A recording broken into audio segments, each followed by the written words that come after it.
My name is Noni Matikela. Welcome to my YouTube channel. So today I want us to talk about the firearm. Okay. We are going to talk on this video about the gun, the system, and the timeline that doesn't match. Okay. This is going to be one of those ballistic explosion that we are waiting for when it comes to accused number 3's case. That's what we are going to deal with here. Okay. Before we do that, guys, please make sure you do not forget to like, to share, to comment, and most importantly, please make sure you are subscribed on the channel. Please make sure you are watching the videos up until the end, and you are watching the ads that are coming through. When you are doing that, you'll be supporting this channel financially and in numbers. Thank you so much. I really appreciate you. Now, this is where the case stops being about a gun, okay? And it becomes about the system itself, because now we are not asking, was a firearm found? We are asking, was this firearm ever scientifically linked to the bullet that killed Senzo Meyiwa? And the man who must answer that question is the ballistic expert, which is Christopher Mangena.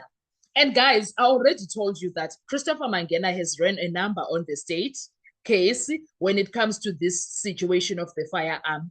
And you will find out. You will find out, if it's not this video, the other one. Why do I say that about him? But I will share that with you. But he made sure that accused number 3 works on this case. There is a solo chanyana that he added to make sure accused number 3 works. That's what he did here. And because in ballistic, there is no guessing, okay? There is only match or no match. That's it. So that needs to be very studied, very hard, okay? Now, let's get into what ballistics is supposed to do. Let's do that quickly so that you understand all the nitty-gritties that I will bring forth for you, all right? Let's slow this down. Ballistic is simple in principle. A bullet is recovered from a crime scene. A firearm is tested. The markings are compared. If they match, yes. If they match, you have scientific linkage, a direct connection between a weapon and a crime. But if they don't, the case collapses on that point. That's that. When it comes to what? To ballistic testing and stuff, that's what you get. I hope I'm clear. Now walk with me, okay? That's what you get. Now there is the IBIS system, the silent witness, okay? That one is the silent witness. Now enter the system. IBIS is an integrated ballistic identification system. This is not opinion, okay? This is a database-driven science. Every recovered projectile is supposed to be captured, logged, compared. Hear me out. Hear me out. Captured every recovered projectile is supposed to be captured, logged, compared. Remember, when it comes to the Senzo Meyiwa case, it happened on the 26th of October, 2014. Remember that. We're coming. And also remember that accused number 3, Mthobisi Mncube, was arrested 9th February 2015. All right? Remember that. Okay? So those two, lock them in. Lock those things together as we go to what is what now. All right? So here's the critical question when it comes to all of this. Was the Senzo Meyiwa projectile captured on IBIS in 2014? Was it? When Mangena went to the crime scene in October, November, somewhere there, 2014, did he capture the things that were found? Remember the one that was found by Untabseng Panti? Remember the one that Untabseng said that she found Panti asking, is this what you are looking for? Do you remember that? And it was at night. It was at night, Kesana. And then remember the one that was found by Umhlahlo. Were those things captured by IBIS? That is a question. Is a simple question. And I'm not fighting with anyone. I'm just asking. Okay. And if it was done, if capturing was done, did it match any firearm that was already in the system for 2014? That's what we want to know. Because if it matched, image existed back in 2014, it should have been found for 2014, not years later. Now, Mthobisi Mncube gets arrested for 2015 in February. Let's say, for the sake of this video, the capturing was done. Let's say the recovered projectile was captured in 2014, logged in 2014, compared, and there was no match in 2014. It's in the IBIS system already, right? Yes. Now, 2015, February or March, whenever they did the testing, Abo Masondo, for the Cleveland Alexandra case. Ne?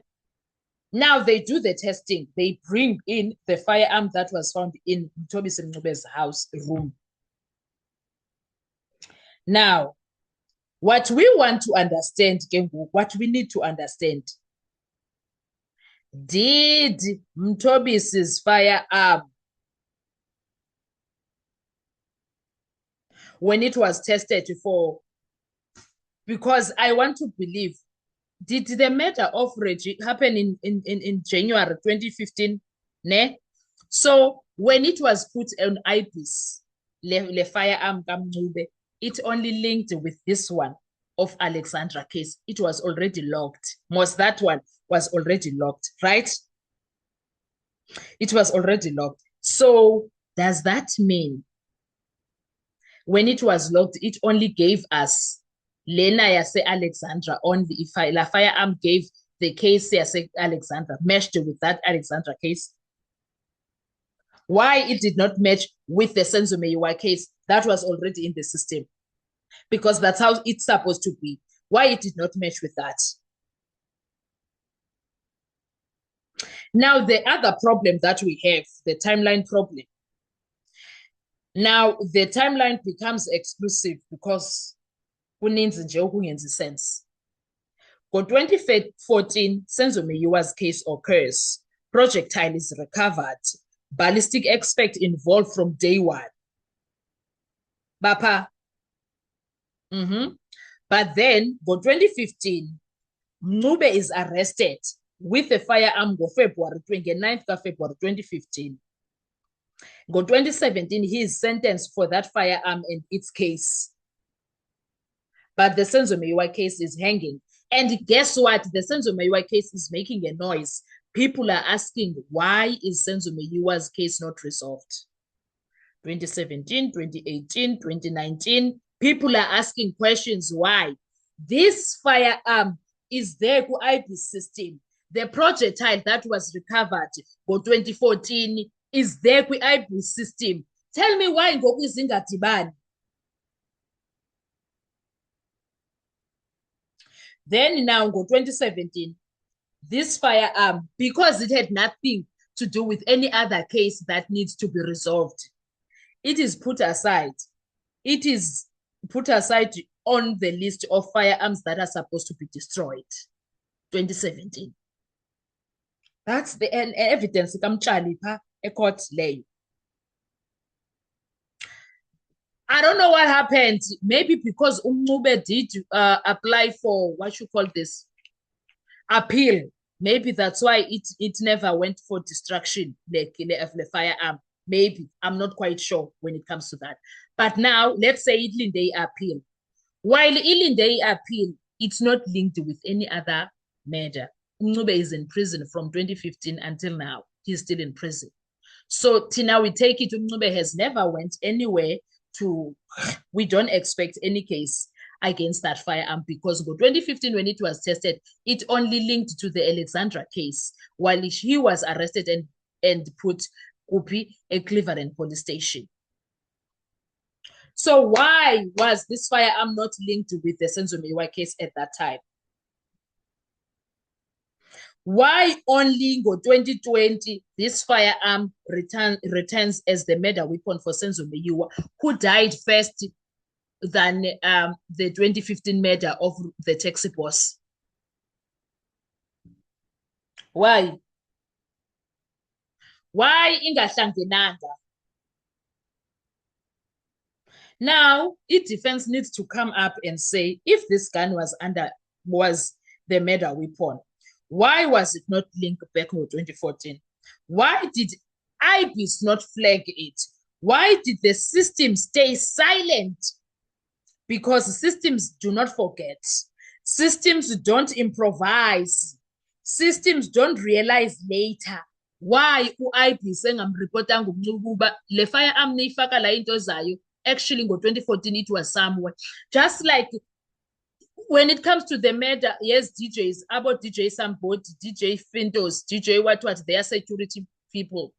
It was IBIS who said, Aibo, the firearm is the one that did these shootings, these bullets that were found here and there. Why le firearm ingayenzanga lonto? Please make it make sense, Gilinda. Why is system you realize, oh, by the way, uMangena did tell us ukuthi akayifakanga ku-IBIS. Uyenze ama-strategies kuphela. Akayifakanga ku-IBIS. The question is why, Mangena? Why? Now let's talk about the IBIS gap quickly. This is where the defense gets surgical. Two possibilities. Option one, the projectile was captured in IBIS, but no match was found. Option two, the projectile was not properly captured, meaning procedure failed. Mangena, that's why ungena khona.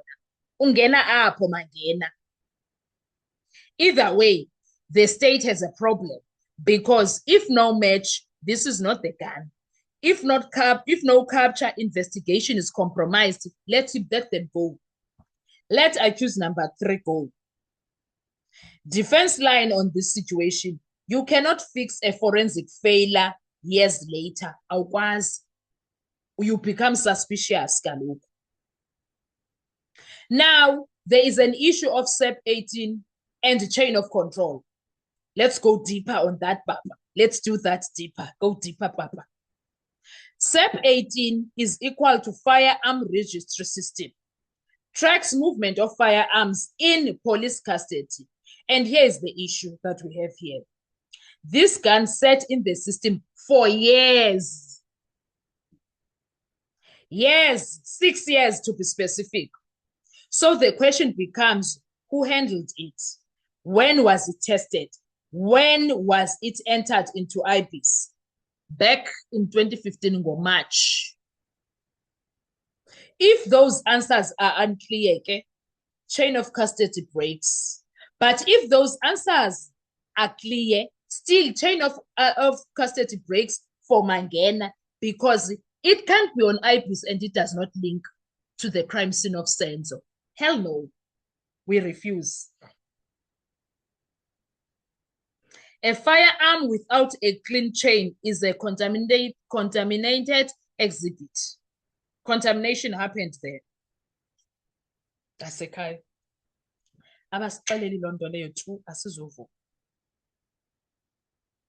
And then let's talk about the prototype problem. Now, something even more dangerous happened. The ballistic expert was involved from the beginning. uMangena wayephanga ngo-2014. The ballistic expert was involved, which means he had the prototype. He had access to systems. He had responsibility to match. So the defense needs to ask, why didn't you match it then? You were supposed to put it in all systems for 2014. Before the firearm was there, you were supposed to put it there. And then when the firearm came in, it was supposed to link in a projectile with the firearm. Why did it not happen that way? Because if the system was working, the case should have been solved for 2015, Kasenzo. It should have been solved for 2015. years ago. In fact, even before a year passed when he passed away, it would have been resolved then. Why? The system. Now, what we are getting is that the state is building a case backwards. That's what Ugeninda did.